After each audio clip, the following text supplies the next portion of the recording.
Hello, good evening, नमस्कार। मैं हूँ आरजे अंकिता, आप सबके साथ फिर से लेकर जिंदगी का सफर on radio Udaan of flight of life. दोस्तों, मैं फिर से हाजिर हूँ आप सबके लिए एक बहुत प्यारी सी स्टोरी लेकर, और आज हमारी प्यारी सी स्टोरी का नाम है सच्ची वाली लव स्टोरी। तो दोस्तों, शुरू करते हैं हमारी कहानी। सड़क के उस पार सोमेश को नरेंद्र दत्ता साफ साफ दिख रहे थे। वही खद्दर की सफेद कमीज, आंखों में मोटे मोटे चश्मे और चेहरे पर हल्की हल्की दाढ़ी। दूर से भी नरेंद्र दत्ता के बालों का सफेद रंग और उनके दाढ़ी का सफेद रंग उनके एज के बारे में साफ साफ बता रहा था।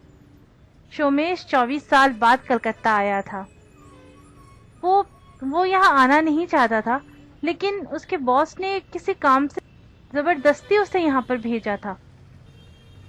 सोमेश नरेंद्र दत्ता को देखकर उन्हें जोर से गले लगा लेना चाहता था, लेकिन कलकत्ता की बारिश ने और उसके मन के किसी बोझ ने उसके कदम रोक दिए थे। सोमेश दूसरी तरफ जाकर नरेंद्र दत्ता के पास पहुंचता, उसके पहले कलकत्ता की भीड़ ने नरेंद्र दत्ता को कहीं निगल लिया था। सोमेश को याद आ रहा था कि 24 साल पहले जब वो पहली बार कलकत्ता हाथों में सूटकेस और आंखों में नौकरी का सपना लेकर आया था, तो वो नरेंद्र दत्ता के घर में ही तो रहता था। नरेंद्र दत्ता उसके कोई रिलेटिव नहीं थे, लेकिन उसके गांव से ही बिलोंग करते थे। इसलिए सोमेश के बाबूजी ने सोमेश के हाथों में एक लेटर पकड़ाते हुए कहा था कि यहाँ पर दिन भर बैठे बैठे मटरगश्ती करता रहता है, कलकत्ता जाकर नौकरी ढूंढ। मेरी नरेंद्र से बात हो गई है, वो वहाँ एक कमरा लेके रहता है, तू भी उसके साथ ही रहना ताकि वो तेरा ख्याल रख सके। गांव में कुछ नहीं है बेटा, कलकत्ता जाकर अच्छी खासी नौकरी ढूंढ ले। सोमेश भी आना चाहता था कलकत्ता, क्योंकि सोमेश के दोस्तों ने कलकत्ता के बारे में बहुत तारीफें किए थे उसके सामने। जैसे कि उसके दोस्तों ने कहा था, पता है सोमेश, वहां पर थिएटर्स में इंग्लिश मूवीज दिखाए जाते हैं, और हाँ, बंगाली लड़कियां तो बहुत खूबसूरत होती हैं। अगर वहां तू अच्छे से नौकरी ढूंढकर अच्छे से तूने काम कर लिया तो शानो शौकत की जिंदगी जी सकता है वहां पर तू। जब सोमेश नरेंद्र दत्ता के कमरे में पहुंचा तो वहां ज्यादा कुछ नहीं था। 2 फोल्डिंग कॉट, एक टेबल, एक स्टोव, कुछ बर्तन और दीवार पर टंगा हुआ प्लास्टिक फ्रेम का एक आईना। उसने सोचा, शानो शौकत की जिंदगी, इसे शानो शौकत की जिंदगी कहते हैं। लेकिन फिर सोमेश ने सोचा कि उसके दोस्तों ने उसे गलत नहीं बताया होगा। शायद नरेंद्र दत्ता की जीने का स्टाइल ही यही है, उन्हें जिंदगी जीना आता ही नहीं है। ना किसी से ज्यादा बात करते हैं, ना हंसते हैं, ना बोलते हैं, और सिर्फ खद्दर की सफेद कमीज पहनकर रहते हैं। इसे जीना कहते हैं? इसे शानो शौकत की जिंदगी कहते हैं? हाँ, बगल के विप्लव बाबू को देखो, पल्लव की धोती में और चुन्नटदार कुर्ते में बिल्कुल जमींदार लगते हैं वो। और नरेंद्र दत्ता को देखो, वही वक्त की धुलाई से पीली पड़ चुकी सफेद कमीज। इसे भी कोई जीना कहते हैं? लेकिन हाँ, सोमेश ने नरेंद्र दत्ता को एक बार मुस्कुराते हुए देखा था। एक दिन एतवार का दिन था और नरेंद्र दत्ता खिड़की से बाहर देखते हुए मुस्कुरा रहे थे। जब उन्होंने देखा कि सोमेश उसे देख रहा है, तो वहां से वो अपना गला साफ करते हुए खिड़की के पास से हट गए थे। लेकिन सोमेश के पारखी नजरों ने ये देख लिया था कि नरेंद्र दत्ता ग्राउंड फ्लोर में तारा को देखकर मुस्कुरा रहे थे। तारा घोष बाबू की बेटी थी। सोमेश के शातिर नजरों ने यह भी देख लिया था कि नरेंद्र दत्ता के साथ साथ और भी बहुत सारी नजरें तारा को देख रही थी। घोष मैंशन के इसी ग्राउंड फ्लोर पर घोष बाबू अपनी बीमार पत्नी और एक लौती बेटी तारा के साथ रहते थे। तारा मोटे मोटे चश्मे लगाती थी और मोटी सी कूदी हुई चोटी में वो बिल्कुल साधारण दिखती थी, बहुत सिंपल दिखती थी। लेकिन यही तारा जब अपने बालों को धोकर घोष मैंशन के इसी ग्राउंड फ्लोर के आंगन में अपने बालों को सुखाने आती, तो नरेंद्र दत्ता जैसे नीरस इंसान भी उसे देखने से नहीं रोक पाते थे अपने आप को। वो बिल्कुल भोर की ओस की तरह लगती थी, बहुत खूबसूरत लगती थी वो जब अपने बालों को सुखाती थी। तारा करीबन 27 या 28 साल की थी, टीचर थी, वेल एजुकेटेड थी, लेकिन अपने माँ पापा का एक लौता सहारा भी थी, इसलिए उसने शादी भी नहीं की थी। एक दिन ऐसे ही नरेंद्र दत्ता ने सोमेश को कुछ कहा, जिसकी वजह से उसकी नजरें खिड़की से हटकर नरेंद्र दत्ता पे आकर ठहर गई। नरेंद्र दत्ता ने उसे कहा, अरे सोमू, क्या यहाँ पर बैठे बैठे दिन भर उपन्यास पढ़ते रहते हो, नॉवेल्स पढ़ते रहते हो? अरे कलकत्ता नौकरी ढूंढने आए हो, नौकरी ढूंढो, ऐसे नहीं चलता है जिंदगी सोमू। खुश रहोगे, नौकरी ढूंढो, कमाओ, खुश रहोगे तुम। सोमेश ने जी दद्दा कहकर वापस नॉवेल पढ़ने लगा। सोमेश ने नरेंद्र को धीरे से हाँ तो कह दिया था, लेकिन उसे बहुत गुस्सा आ रहा था नरेंद्र दत्ता पे। सोमेश ने सोचा, मुझे चले जीवन का फलसफा सिखाने, अपने कैसे जिंदगी जीते हैं, बिल्कुल नीरस, न किसी से बात करते हैं, न ज्यादा मुस्कुराते हैं, और मुझे चले हैं खुशी का पाठ पढ़ाने। अपने वो कितने खुश रहते हैं, 32 साल हो गए लेकिन उन्होंने शादी नहीं की अभी तक। ये भी कोई जिंदगी होती है? और मुझे चले हैं कि खुशी का पाठ पढ़ाने। पहले अपने आप को देखे, फिर मुझे जाकर पाठ पढ़ाए। सोमेश बहुत नाराज हो गया था नरेंद्र दत्ता पर, लेकिन नरेंद्र दत्ता कहीं ना कहीं बात सही कह रहे थे। घोष मैंशन की ग्राउंड फ्लोर में घोष बाबू, उनकी बीमार पत्नी और तारा रहते थे, और उसी मैंशन के 2 फ्लोर्स में 6 कमरे थे, जिसमें नरेंद्र दत्ता जैसे ही कई लोग किराए पे रहते थे। लेकिन सोमेश को उन बैचलर्स लोगों को देखकर कहीं ना कहीं ये इंस्पिरेशन हुआ था कि उसे भी अपने सपनों को पूरा करना चाहिए। तो दोस्तों, आगे इस कहानी में क्या होता है, ये देखने के लिए आप सब बने रहिए मेरे साथ, और मैं आप सबसे एक छोटे से ब्रेक के बाद मिलती हूँ। दृष्टि दिव्यांगजन के सपनों को देता पंख, मजबूत होकर वो बढ़ें आगे, यही प्रयास करते हैं हम। शिक्षा और व्यावसायिक प्रशिक्षण से खोलते हैं रोजगार के नित नए द्वार। आत्मनिर्भर बने ये और गर्व करे देश, समाज और परिवार।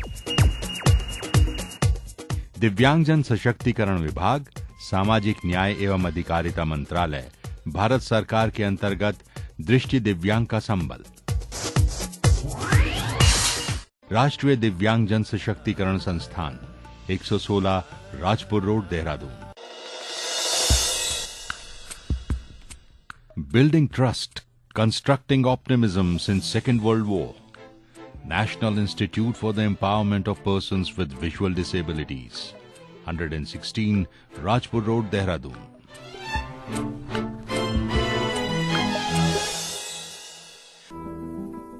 वेलकम बैक दोस्तों।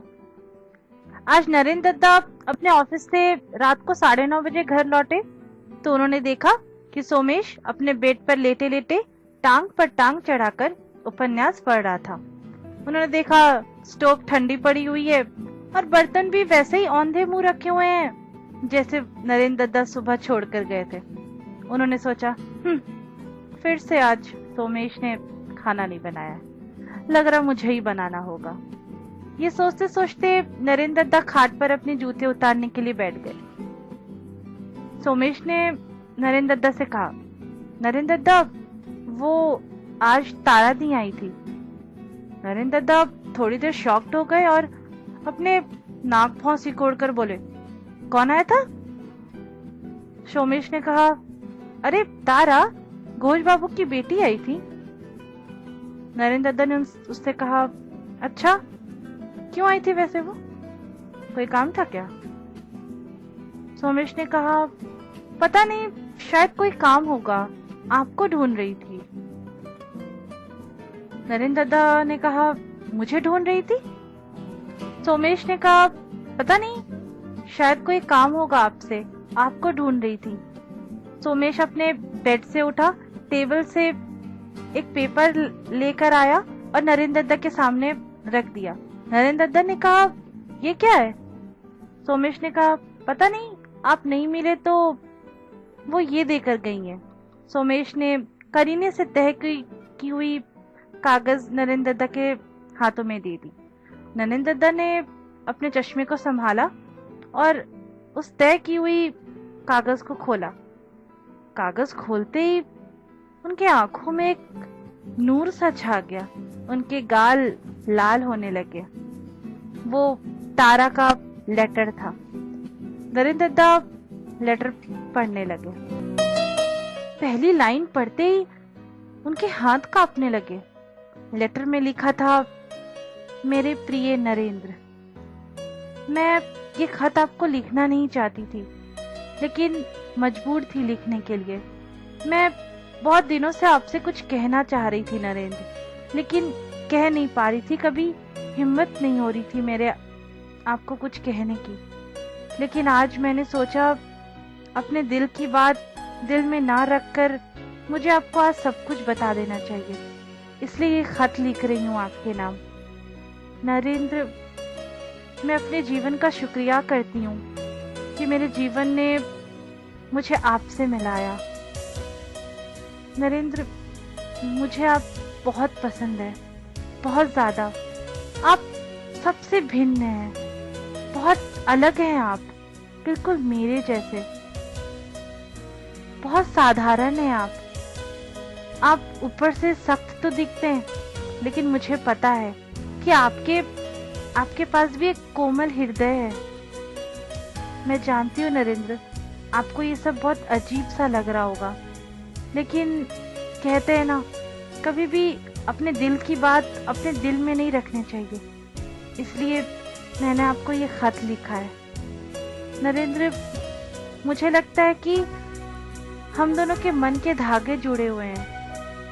अगर आपको भी ऐसा लगता हो तो मैं आपके जवाब के इंतजार में रहूंगी। मैं चाहती हूँ ये लेटर मुझे आप देने आए, लेकिन अगर आप मुझे ये लेटर देने आए तो शायद बाबा को अच्छा नहीं लगेगा, इसलिए मैं चाहती हूँ कि आपका जवाब आपका भाई सोमेश जब दोपहर को सब सो रहे हो तब आकर मुझे आपका जवाब दे जाए। मैं आपके खत के इंतजार में रहूंगी नरेंद्र। आपकी तारा। ये पढ़ते ही मानो नरेंद्र को चक्कर सा आने लगा, उनके हाथ कांपने लगे। नरेंद्र सोचे, ये क्या हो रहा है? तारा और मुझे पसंद करती है। नरेंद्र ने रौब जमाते हुए सोमेश से पूछा, सुनो, तुमने ये खत तो नहीं पढ़ा ना? सोमेश ने कहा, ये खत है क्या? अच्छा, भला मैं क्यों पढ़ने लगा आपका खत? मुझे क्या इंटरेस्ट है होगा आपके खत में? नरेंद्र चुपचाप उठे, अपनी खुशी को दबाते हुए खाना बनाने लगे। नरेंद्र को आज कुछ ज्यादा ही गर्मी लग रही थी। उनकी आंखों के सामने से तारा का चेहरा ही नहीं जा रहा था। उन्हें अजीब सी गुदगुदी हो रही थी। वो मन ही मन मुस्कुरा रहे थे। उन्हें ऐसा लग रहा था कि ये क्या हो रहा है? तारा उन्हें पसंद करती है? उन जैसे साधारण इंसान को तारा कैसे पसंद कर सकती है? कभी कभी नरेंद्र अपने मन से कहते, क्या क्या वाकई ऐसा हुआ है? फिर नरेंद्र का अहम वापस जवाब देता, हाँ हुआ होगा, तभी तो तारा ने ये लेटर लिखा होगा।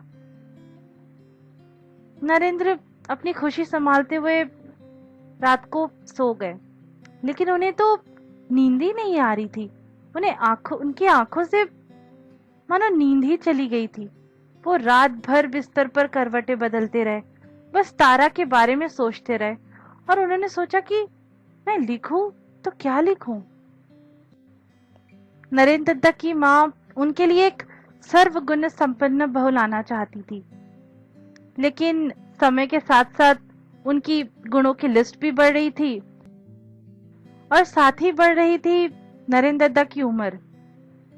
उन्होंने अपने माँ को बहुत समझाया था, लेकिन उनकी माँ अपने ही जिद पे अड़ी हुई थी। फिर नरेंद्र सब कुछ अपने किस्मत पर छोड़ दिया था। उनकी जिंदगी एक पटरी पर भागती हुई रेलगाड़ी की तरह हो गई थी, जिसे कोई प्लेटफॉर्म नहीं मिल रहा था जहां वो खड़े होकर अपने आप को सुस्ता सके। लेकिन अब नरेंद्र दत्ता को ऐसा लग रहा था कि ये रेलगाड़ी की गति धीमी हो रही है और कुछ ही देर बाद एक प्लेटफॉर्म आने वाला है जहां वो खड़े होकर अपने आप को सुस्ता सकते हैं। नरेंद्र दत्ता बहुत खुश थे। भोर के 4 बज रहे थे, पूरी दुनिया नींद के आगोश में थी, लेकिन नरेंद्र दत्ता अपने कांपते हुए हाथों से तारा के लिए लेटर लिख रहे थे। नरेंद्र दत्ता प्रेम के सागर में गोते खाते हुए तारा के लिए अपने मन की फीलिंग्स लिख रहे थे। नरेंद्र दत्ता ने लेटर लिखना शुरू किया। उन्होंने लिखा, मेरी प्रिय तारा, तुम्हारा बहुत बहुत शुक्रिया कि तुमने अपनी मन की बात, अपने दिल की बात मुझे बताई। मुझे बहुत अच्छा लगा कि तुमने मेरे पास ये खत भेजा। मैं बहुत कंफ्यूज्ड हूँ कि मुझे क्या लिखना चाहिए। एक्चुअली मुझे ऐसे टाइप के लेटर लिखना आता नहीं है, लेकिन जो भी लिख रहा हूँ मन से लिख रहा हूँ। तारा, मुझे भी तुम बहुत पसंद हो, बहुत ज्यादा। बिल्कुल मेरे टाइप की हो, मृदुभाषी हो, एजुकेटेड हो, और मुझे अपनी लाइफ पार्टनर में जो भी क्वालिटीज चाहिए थी वो सब कुछ तुम में है। पता है तुम्हें तारा, मैं भी तुम्हें बहुत पसंद करता था। जब तुम घोष मैंशन की ग्राउंड फ्लोर के आंगन में अपने बालों को सुखाने आती थी तो मैं तुम्हें देखकर मुस्कुरा देता था। मेरे चेहरे पर मुस्कुराहट आ जाती थी। वैसे तो मैं ज्यादा कुछ नहीं लिख रहा हूँ, लेकिन इतना जरूर लिख सकता हूँ। I came, I saw and I conquered। तारा, मैं भी चाहता हूँ तुमसे बातें करना, तुमसे मिलना। मैं तुम्हारे खत के इंतजार में रहूंगा तारा। मैं चाहता हूँ तुमसे मिलना चाहता हूँ। मैं चाहता हूँ तुमसे मैं ढेर सारी बातें करूँ। बहुत सारी बातें हैं मेरे मन में जो मैं तुमसे करना चाहता हूँ। कब मिल सकती हो बताना। तुम्हारा नरेंद्र। अगले दिन सुबह नरेंद्र दत्ता ऑफिस जाने से पहले सोमेश को 10 रुपया और एक लेटर पकड़ाते हैं। उन्होंने कहा, सोमेश जा, आज कलकत्ता घुमा, लेकिन हाँ दोपहर के बाद जाना, और ये लेटर घोष बाबू की बेटी तारा को दे देना। सोमेश नरेंद्र दत्ता को देखता है और कहता है, जी दत्ता, मैं दे दूंगा।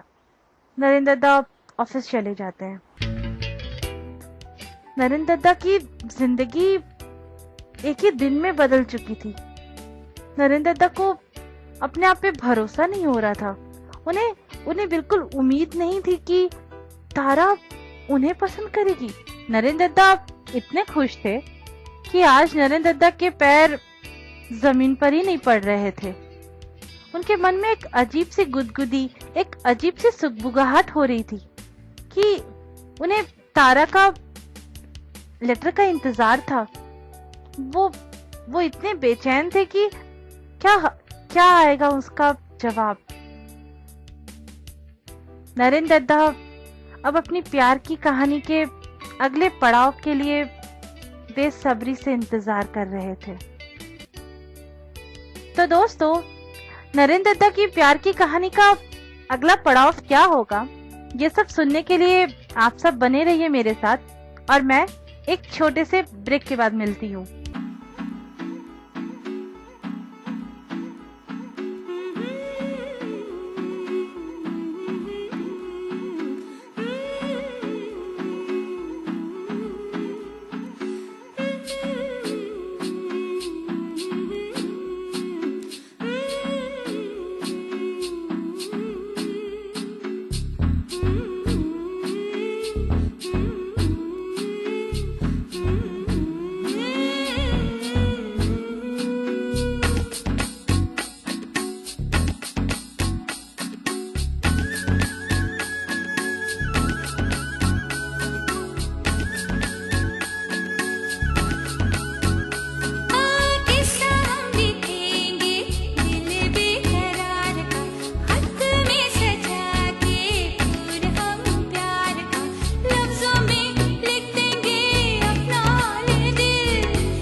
लफ्जों में लिख देंगे अपना ये हाल दिल, देखेंगे क्या जवाब आता है फिर यार का।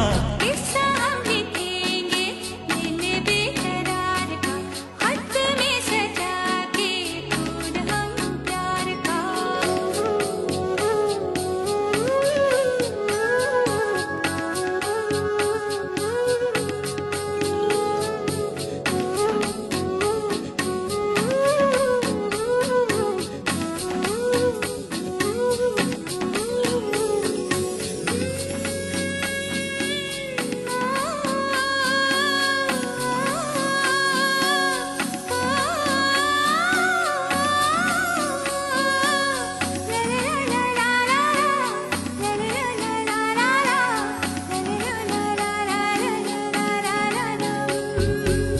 दिल का दीवानापन कहता है ये सजन, कदमों में आपके लौटा दो अपनी जान। जान हमारी हो जा से भी प्यारी हो, आपके प्यार की तो दिल में है जगह।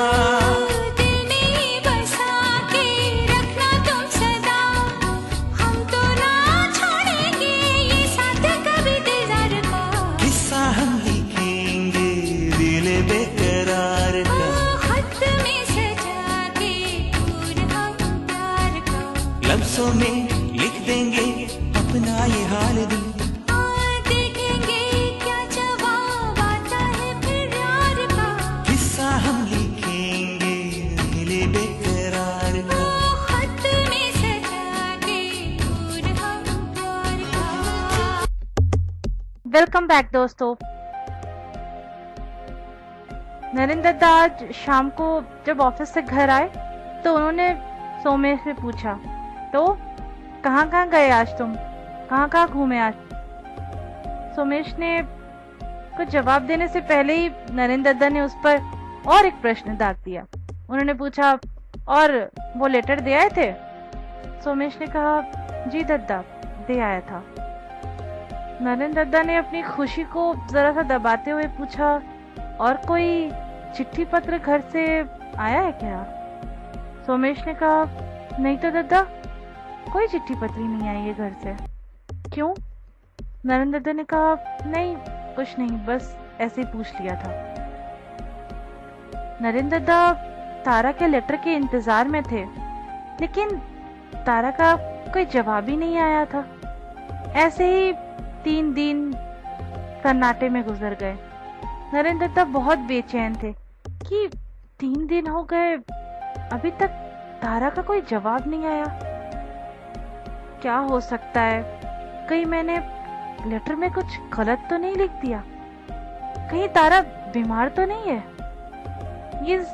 इन 3 दिनों में नरेंद्र दत्ता ने बहुत कोशिश की तारा को देखने की, लेकिन तारा कहीं भी नहीं दिखी उन्हें। चौथे दिन जब नरेंद्र दत्ता अपने ऑफिस से शाम को घर लौटे तो घर में घुसते ही सोमेश ने उनसे कहा, नरेंद्र दादा ये लीजिए, तारा दी आई थी आज, ये देकर गई हैं। वो बिल्कुल खुश हो गए, तारा की लेटर को देखकर बहुत ज्यादा खुश हो गए, लेकिन अपनी खुशी को दबाते हुए उन्होंने कहा, कब आई थी वो?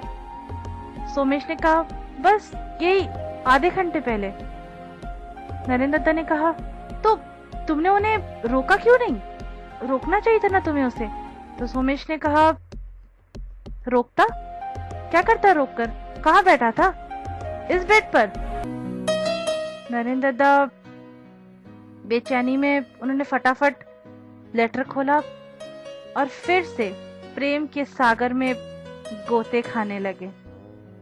तारा ने लिखा था, मेरे प्रिय नरेंद्र, आपका बहुत बहुत शुक्रिया जवाब के लिए। मुझे तो लगा था कि आप मेरा लेटर पढ़कर कहीं गुस्सा ना हो जाए या नाराज ना हो जाए, लेकिन मुझे बहुत अच्छा लगा। आपकी तरफ से भी वही बातें थी जो मेरे दिल में थी। आपका बहुत बहुत थैंक्स। नरेंद्र, मैं जानती हूँ कि जब मैं घोष मैंशन के आंगन में जब अपने बाल सुखाने आती थी तो आप मुझे देखते थे।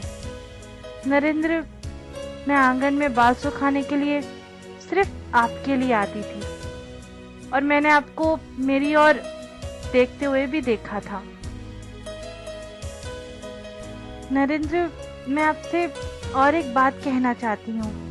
मैं कहना चाहती हूँ कि मुझे आपके वो खद्दर की सफेद कमीज और आपकी दाढ़ी बिल्कुल पसंद नहीं है।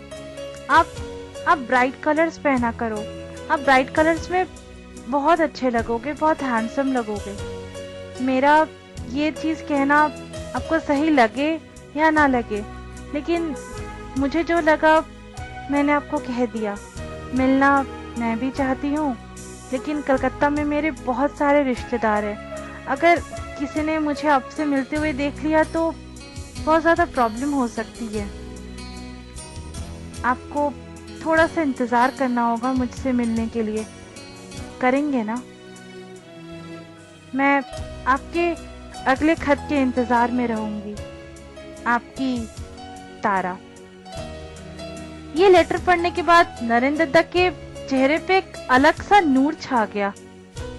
उनके आंखों में एक अलग सी चमक आ गई, क्योंकि उनके हाथों में उन्हीं की इश्क की लौ जो चल रही थी। नरेंद्र दत्ता ने सोमेश से कहा, चल रे सोमू, बाजार चलते हैं, एक्चुअली मुझे कुछ खरीदना है, चल।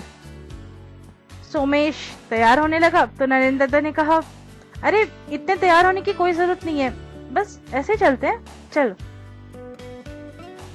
उस दिन लाल शर्ट और 2 कुर्सी की खरीदारी हो चुकी थी। नरेंद्र दत्ता एक सीए की यहाँ एक सेक्रेटरी की जॉब करते थे। तनख्वाह भी अच्छी खासी थी और आज उनका मूड भी था खर्चा करने का, इसलिए उन्होंने अच्छी खासी शॉपिंग की आज। तारा को रेड कलर बहुत पसंद था, इसलिए नरेंद्र दत्ता ने एक रेड शर्ट भी ली।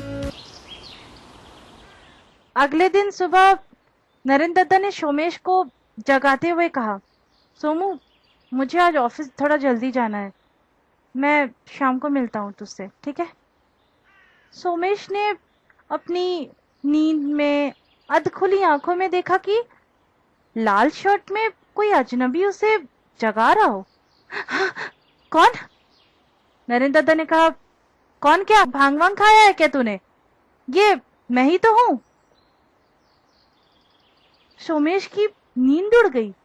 उसने देखा कि सामने लाल शर्ट में बिन दाढ़ी के सजे हुए नरेंद्र दत्ता खड़े थे। वो नरेंद्र दत्ता को देखते ही रह गया। नरेंद्र दत्ता अच्छे भी लग रहे थे वैसे, क्लीन शेव्ड में और ब्राइट कलर्स के शर्ट में। नरेंद्र दत्ता अपने ऑफिस के लिए अपने गली से होते हुए उस बस स्टॉप पर पहुंचे जहां से तारा स्कूल जाने के लिए बस लेती थी। थोड़ी देर बाद गली से तारा भी हड़बड़ाते हुए निकली। नरेंद्र और तारा की आंखें चार हुए।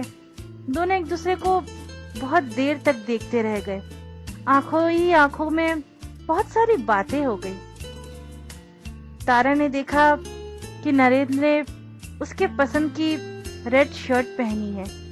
नरेंद्र क्लीन शेव्ड थे और तारा ने शर्माते हुए उन्हें देखकर अपनी नजरें नीचे कर ली।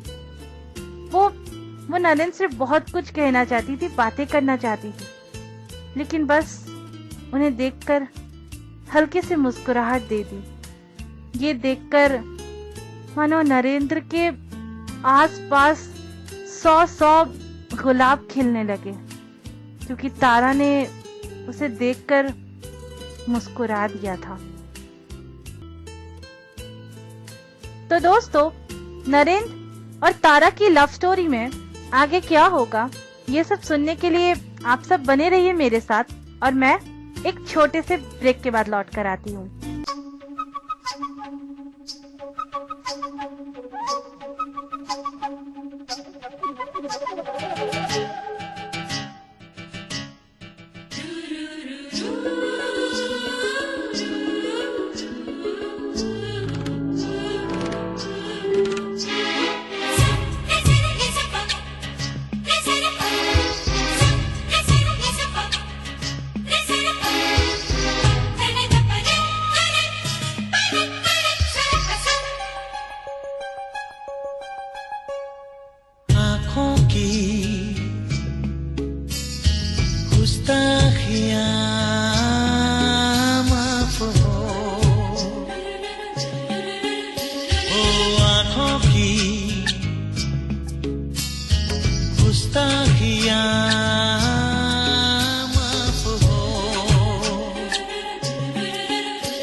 तुम्हें देखती है, जो बात कहना चाहे जुबान, तुमसे ये वो कहती है। आँखों की शर्मो हया माफ हो,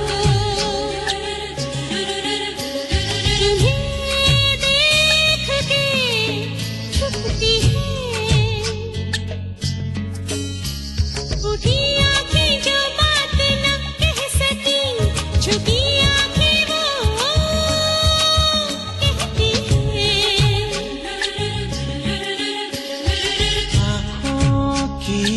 आँखों की गुस्ताखियाँ माफ हो।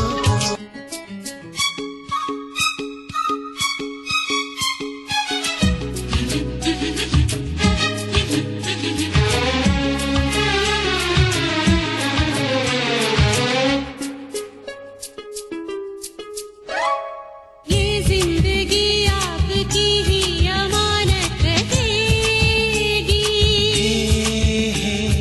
दिल में सदा आपकी ही मोहब्बत रहेगी, इन सांसों को आपकी ही जरूरत रहेगी। इस दिल की नादानियाँ माफ हो, ये मेरी कहाँ सुनती है, ये पल पल जो होती है बेकल सनम, तो सपने नए बुनती है। आँखों की गुस्ताखियाँ माफ हो।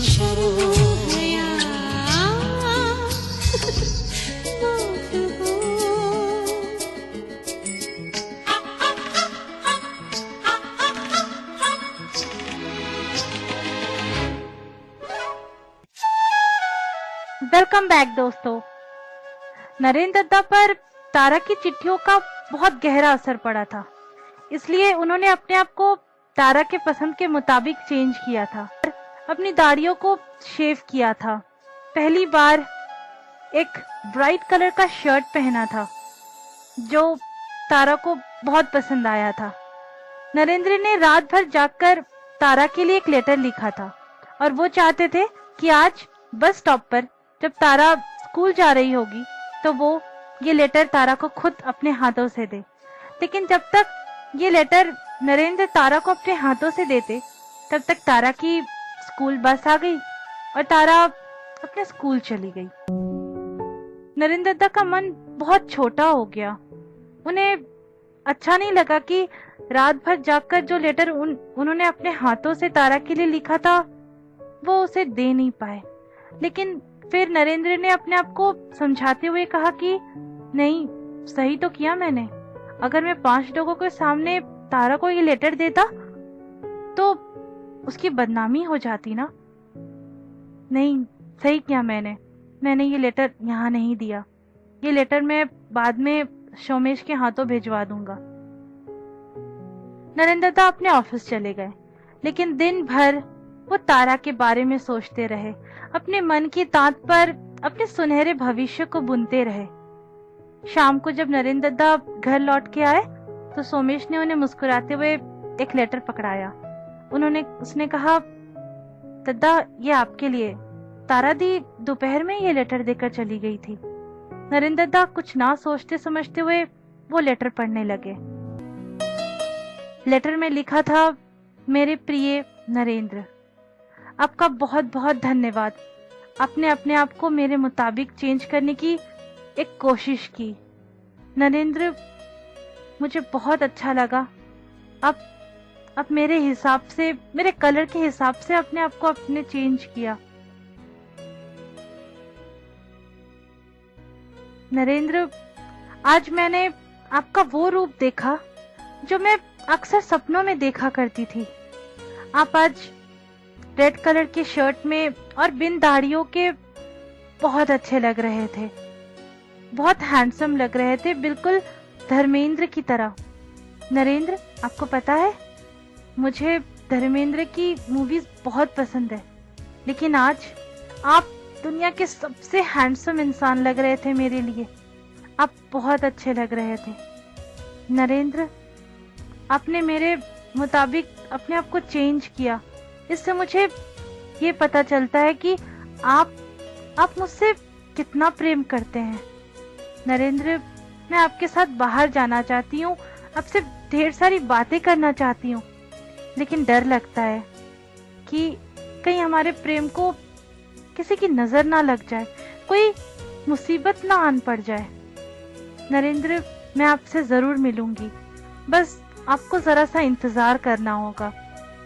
नरेंद्र, मैं सदा आपकी बनकर रहना चाहती हूँ, सिर्फ आपकी। बनाएंगे ना मुझे अपना? आपकी तारा। नरेंद्र जब ये लेटर पढ़ रहे थे तो उनकी सांसें बहुत तेज हो गई थी, लेकिन चेहरे पर एक सुकून सा था, क्योंकि उन्हें ऐसा लग रहा था कि उन्होंने बहुत बड़े मिशन में सक्सेस हासिल कर ली हो। वो बहुत खुश थे आज। अब नरेंद्र दत्ता बहुत चेंज हो गए थे। ब्राइट कलर्स के शर्ट पहनने लगे थे, मुस्कुराने लगे थे, गुनगुनाने लगे थे। और हाँ, पिछले हफ्ते सोमेश को धर्मेंद्र की मूवी भी दिखा लाए थे। कुछ दिन तक ऐसे ही चलता रहा। एक लेटर इधर से जाता तो दूसरा उधर से आ जाता। एक दिन एतवार का दिन था और नरेंद्र दत्ता अपनी खिड़की पर बैठकर बाहर देख रहे थे। थोड़ी देर बाद तारा आंगन में अपने बालों को सुखाने के लिए आई। नरेंद्र दत्ता जानते थे कि तारा को और बहुत लोग भी देख रहे हैं, लेकिन वो चाहते थे कि तारा उनकी तरफ एक बार देखकर मुस्कुरा दे। इसलिए तारा का ध्यान अपनी तरफ आकर्षित करने के लिए नरेंद्र दत्ता जोर से खांसते हैं। नरेंद्र दत्ता ने जब जोर से खांसा तो तारा ने मुंह उठाकर उनको एक बार देख लिया। दोनों की नजरें मिली और तारा मुस्कुरा दी। मुस्कुराकर हड़बड़ाकर अंदर भी चली गई। नरेंद्र दत्ता कुछ देर तक सोचते रह गए। नरेंद्र दत्ता अपने अंदर उस हवा को समेट रहे थे जो हवा उनकी तारा को छूकर आई थी, जिस हवा में उनकी तारा की प्रेम की गर्माहट थी, उनकी तारा की खुशबू बसी हुई थी। सोमेश अपने बेड पर बैठे बैठे ये सब देख रहा था और मन ही मन नरेंद्र दत्ता के लिए बहुत खुश भी हो रहा था। सोमेश ने अपने मन में कहा, वाह दत्ता, क्या लव स्टोरी है। दोनों तरफ बराबर लगी है इश्क की आग, बुझाए नहीं बुझेगी। Carry on Datta, carry on, खुश रहो। नरेंद्र दत्ता ने अपनी नजरें खिड़की से हटाकर सोमेश की तरफ देखने लगे। नरेंद्र दत्ता ने कहा, सोमू, कुछ कहा क्या तूने? सोमेश ने कहा, नहीं तो दत्ता, मैंने तो कुछ भी नहीं कहा। मैंने क्या कहा? उसी रात नरेंद्र दत्ता ने अपनी माँ को एक लेटर लिखा। नरेंद्र दत्ता ने लिखा, प्रणाम माँ, कैसी हो आप? यहाँ सब कुशल मंगल है। माँ, अब आपको मेरे लिए पत्नी ढूंढने की जरूरत नहीं है। मैंने आपके लिए बहू और अपने लिए पत्नी पसंद कर ली है। माँ, वो बहुत अच्छी है और मैं अपनी पूरी जिंदगी उसके साथ बिताना चाहता हूँ। माँ, अगर अब आपने मेरी और उस लड़की की शादी अगर नहीं होने दी ना, तो मैं सच में कह रहा हूँ कि मैं गांव वापस नहीं आने वाला हूँ। माँ, मुझे आपकी स्वीकृति चाहिए इस रिश्ते के लिए, आपका आशीर्वाद चाहिए। आपका बेटा नरेंद्र। एक हफ्ते के बाद जब नरेंद्र अपने ऑफिस से घर लौटे तो सोमेश ने उन्हें एक लेटर देते हुए कहा, दादा, ये चाची का लेटर गांव से आया है। नरेंद्र दत्ता वो लेटर खोलकर पढ़ने लगे। उस लेटर में माँ ने और भी बातों के साथ ये लिखा था कि बेटा, मैं तेरे लिए बहू इसलिए अच्छी ढूंढा करती थी क्योंकि बाद में तुझे कोई प्रॉब्लम ना हो, तो सुख से रहे। लेकिन तू तो ठहरा जिद्दी, सुनेगा और करेगा अपनी ही। जा बेटा, खुश रह। मैं तुझे स्वीकृति देती हूँ तेरे उस रिश्ते के लिए, लेकिन हाँ, जो भी करना सोच समझ कर करना। ये लेटर पढ़ते ही नरेंद्र दत्ता के चेहरे पे मुस्कुराहट सी आ गई। वो बहुत खुश हो गए। माँ की स्वीकृति मिलने के बाद बस अब और एक विकेट गिरना बाकी था और नरेंद्र दत्ता ने उसी समय डिसाइड किया कि अब वो अपने और तारा के रिश्ते के बारे में घोष बाबू से बात करेंगे। इसलिए उन्होंने ये डिसाइड किया कि अगले ही दिन अपने रिश्ते के लिए वो घोष बाबू से बात करने जाएंगे। तो दोस्तों, क्या घोष बाबू तारा और नरेंद्र के इस रिश्ते के लिए हामी भरेंगे, स्वीकृति देंगे? ये सब सुनने के लिए आप सब बने रहिए मेरे साथ और मैं एक छोटे से ब्रेक के बाद आती हूँ।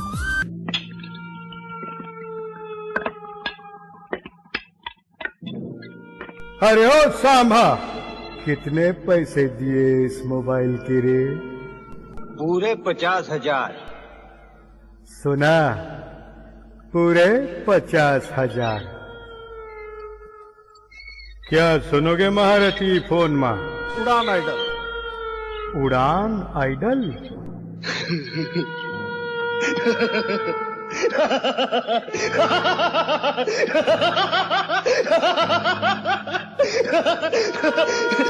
ये उड़ान आइडल किस चिड़िया का नाम है रे? संगीत का जादू सबके सर पर चढ़ के बोलेगा। किसी का सुर लगेगा और किसी का सुर ढूलेगा। किसकी होगी जीत और कौन खाएगा मात, ये सिर्फ वक्त ही बोलेगा। अब आएगा मजा खेल का। इंटरनेट रेडियो पर संगीत का महामुकाबला उड़ान आइडल, हर शनिवार रात 9 बजे से रेडियो उड़ान पर। गब्बर भी सुनेगा ये उड़ान idol. For more information, log on to www.radioudan.com. सुनते रहो radio Udaan, a flight of life.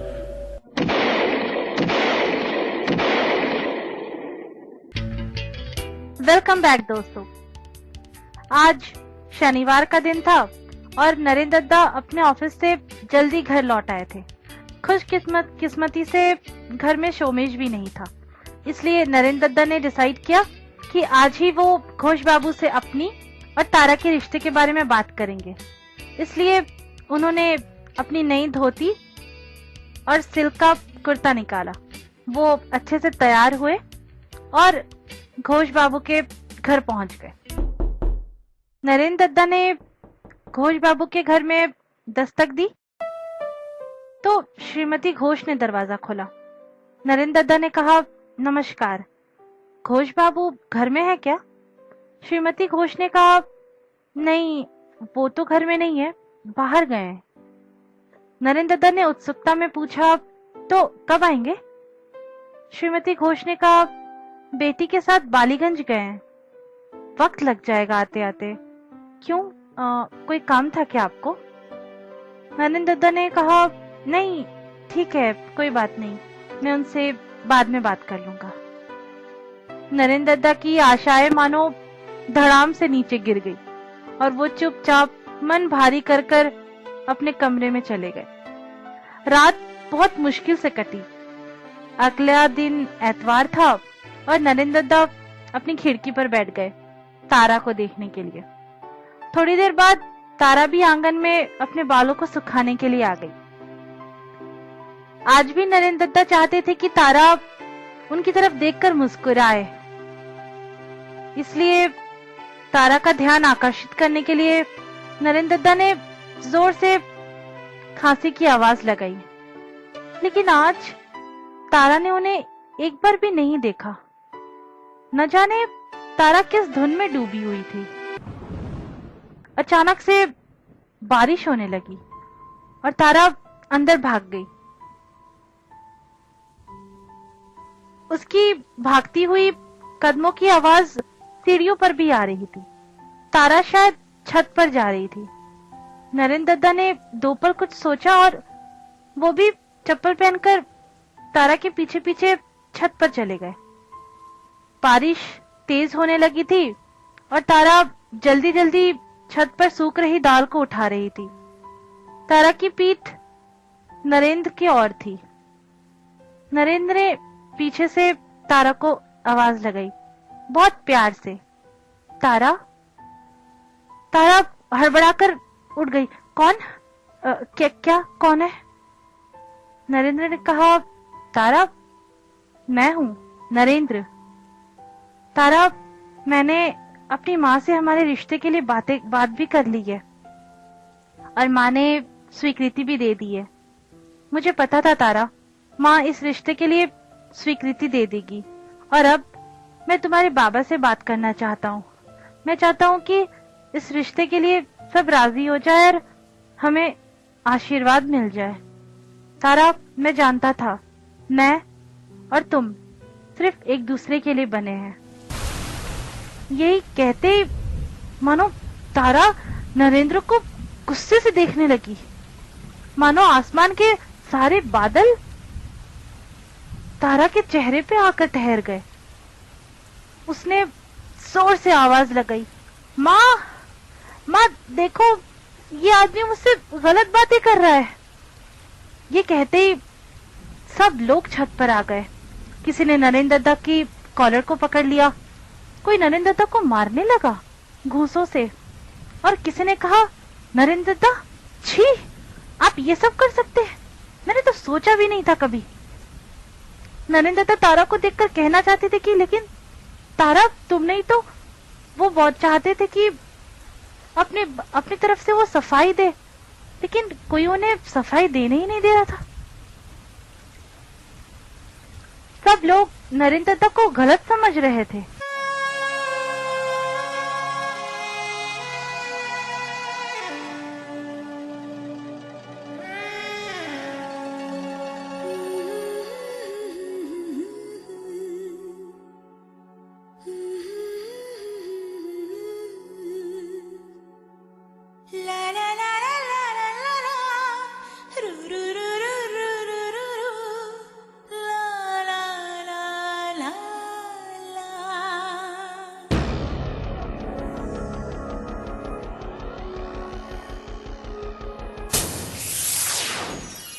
दिल ने ये कहा है दिल से,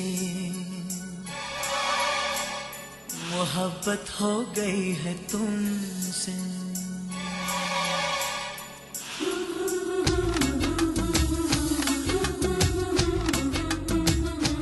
दिल ने ये कहा है दिल से, मोहब्बत हो गई है तुमसे। मेरी जान मेरे दिल पर मेरा एतबार कर लो। जितना बेकरार हूँ मैं, खुद को बेकरार कर लो।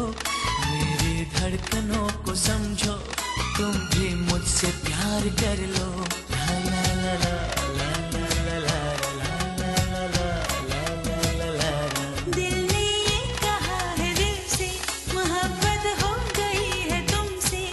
मेरी जान मेरे दिल भर मेरा एतबार कर लो।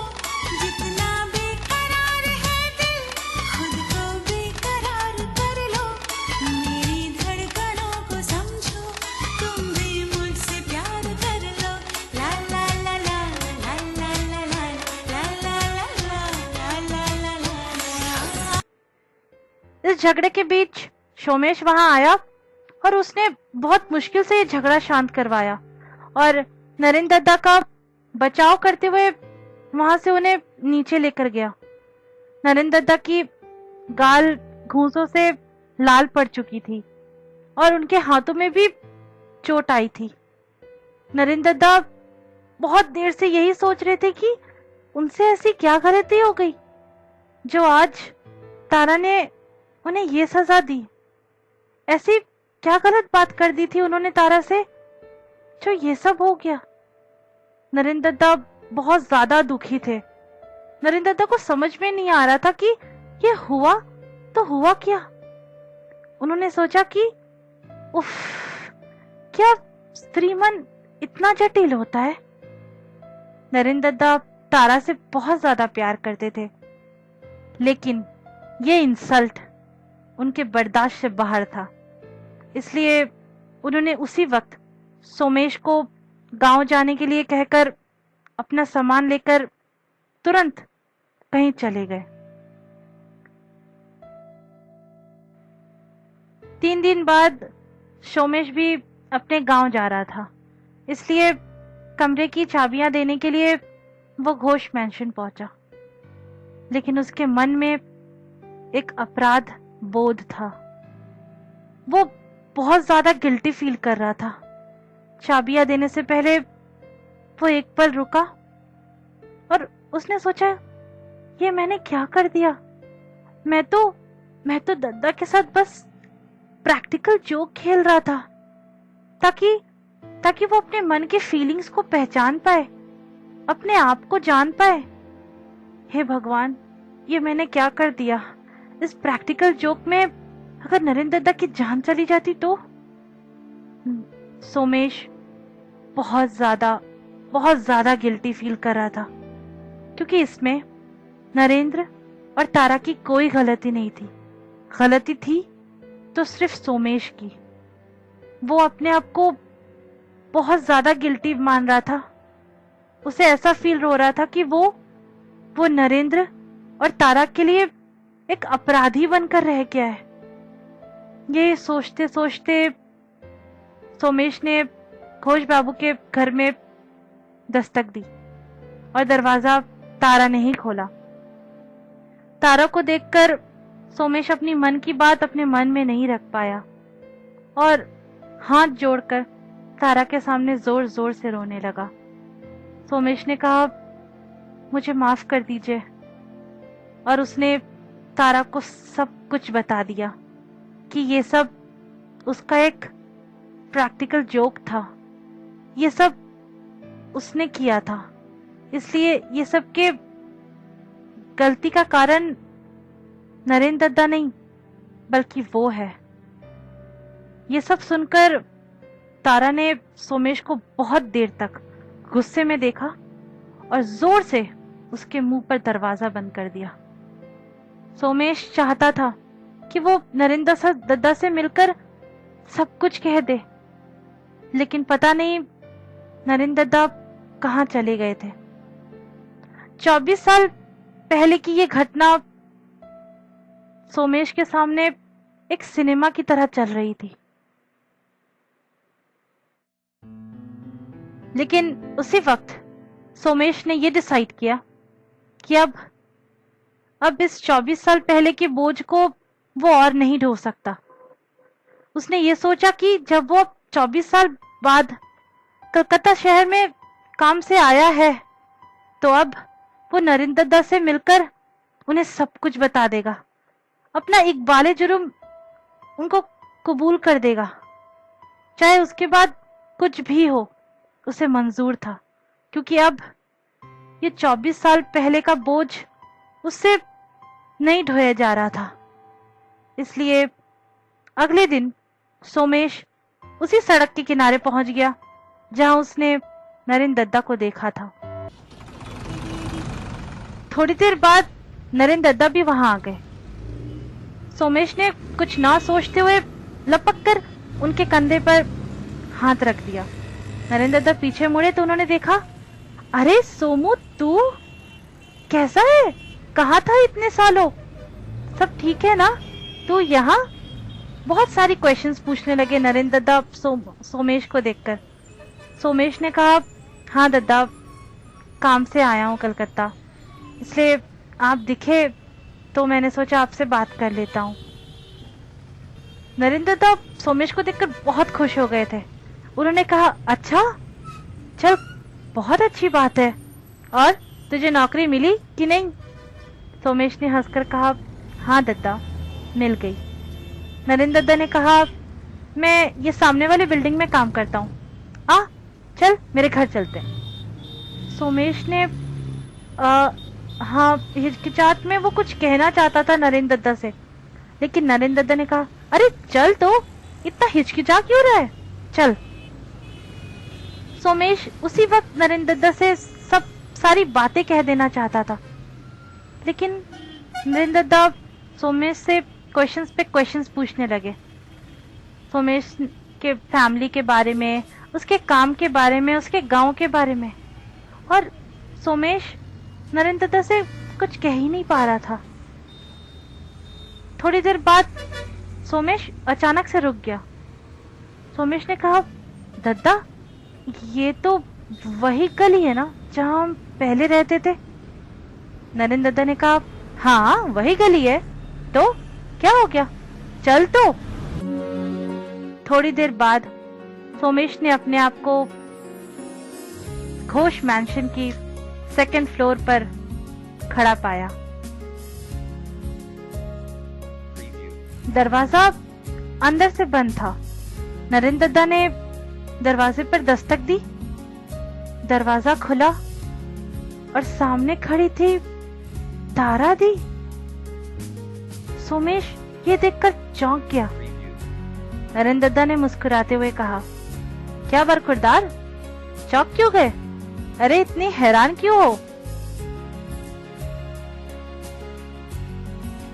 नरेंद्र दत्ता ने कहा, तो बरखुरदार, मुझे तुम्हारी बदमाशियों के बारे में पता चल गया था, लेकिन मुझे जब तक तुम्हारी बदमाशियों के बारे में पता चला तो तुम गांव जा चुके थे, वरना आज भी तुम्हारे ये सामने के 2 दांत तुम्हें नहीं दिखते। इतने बदमाशी किया था तुमने उस वक्त। नरेंद्र दत्ता ने सोमेश को अपने घर में लाते हुए कहा, लो तारा, अब तुम ही दूर करो इसकी हैरानी। ये बरखुरदार तो इतने चुप हो गए जैसे ये शॉक्ड हो गए। तारा दी चाय लेकर आ गई थी और अपने साड़ी के पल्लू में हाथ पोंछते हुए उन्होंने सोमेश से कहा, सोमू, पता है, जब तुमने मुझे सारी बातें बताई थी तब मैं अगले ही दिन नरेंद्र के ऑफिस गई थी उनसे माफी मांगने, क्योंकि मैंने उनके साथ बहुत गलत किया था। उस दिन छत पर मैंने उनकी बातें ढंग से सुनी भी नहीं और इन पर गलत इल्जाम लगा दिया। मैंने इनसे माफी मांगी उनके ऑफिस जाकर, और पता है सोमू, तब मुझे लगा कि मेरे लिए नरेंद्र एक बेटर इंसान है। नरेंद्र और मेरा मन सच में जुड़ा हुआ था। हमारे मन के धागे कहीं ना कहीं सच में जुड़े हुए थे। और हाँ, मैंने ये समझ लिया था कि नरेंद्र और मैं, हम दोनों सच में बस एक दूसरे के लिए बने हो। और तब से हमारी स्टोरी स्टार्ट हो गई, और वो भी सच्ची वाली लव स्टोरी। और ये कहते हुए तारा ने प्यार से आहें भरते हुए नरेंद्र को देखकर कहा, बस इतनी सी थी आज की ये कहानी। तो दोस्तों, कैसी लगी आप सबको आज की कहानी? आई होप आप सबको आज की कहानी जरूर पसंद आई होगी। और अगर आप सबको आज की कहानी पसंद आई हो तो आप सब अपना वैल्यूएबल फीडबैक्स देना मत भूलिएगा मुझे। और मैं ऐसे ही फिर से हाजिर हो जाऊंगी अगले ट्यूसडे आप सबके लिए और एक प्यारी सी स्टोरी लेकर। तब तक खुश रहिए, हंसते रहिए और दूसरों को भी खुश रखिए। And stay tuned to radio Udaan of flight of life. तो दोस्तों, जाने से पहले एक प्यारा सा गीत सुनकर जरूर जाइएगा। Okay, bye bye, good night, and हाँ, stay tuned to radio Udaan of flight of life.